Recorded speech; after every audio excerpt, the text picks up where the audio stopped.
Natry nyo na rin ba tong Pandi Donut ng Pandi Manila? Grabe yung feelings niya, parang yung crush mo pa-full. Uy, wala.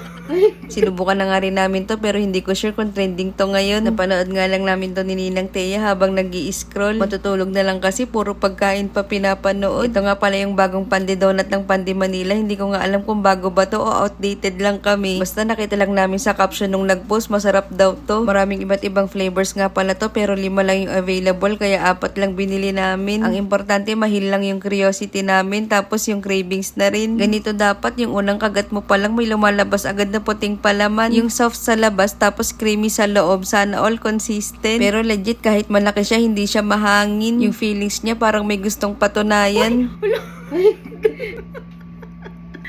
Dugi.